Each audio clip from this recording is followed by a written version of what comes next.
ድንገት ይሄ አሁን ወደ እናንተ ሲመጣ ይሄ መልእክት ስታዩኝ እግዚአብሔር እንደዚህ ያርግ። ልክ አይታችሁኝ አሜን ብላችሁ ስትወስዱ በቤታችሁ ላይ ታስሮ የነበሩ ነገሮች በሙሉ ይፈታሉ። አሜን ብላችሁ ሰዱ። በጌታ በኢየሱስም ከስር ኮመንት ሴክሽን ላይ የታሰረብኝ ተፈታ ብላችሁ ጻፉ። እግዚአብሔር እንደዚህ ብሎኛል። የብዙዎቻችሁ ነገር በኢየሱስም የታሰረው ለዓመታት፣ ለወራት፣ ለ10፣ ለ20፣ ለ30 ለስንትም ዓመት ሊሆን ይችላል። ታስሮ የቆየውን ነገር ያችን ውርንጭላ ታስታውሳላችሁ።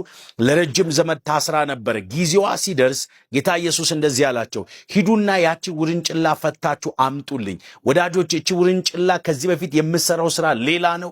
ስትንቀሳቀስ ስታገለግል የነበረው ሌላ ነው። አገልግሎቷ እንኳን ተቀየረ። ጌታ እንደዚህ ብሏቸዋል።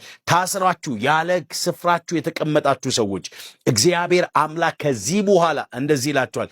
አሁን የስፍራ ለውጥ በእናንተ ህይወት ላይ ይሆናል። ካላችሁበት ስፍራ አምላኬ እግዚአብሔር ከዓለም ሳይፈጠር ውስጣችሁ ላይ ወደ አስቀመጠው ፕሮግራምና አጀንዳ ከዚህ ሰከንድ ጀምሮ በጌታ በኢየሱስም ሽፍት እንድታደርጉ ጸልያለሁ። እህቴ አሜን ብለሽ ሰጂ፣ ወንድሜ አሜን ብለው ሸኝ። በጌታ በኢየሱስም ከዚህ በኋላ ሽፍት ሆነ።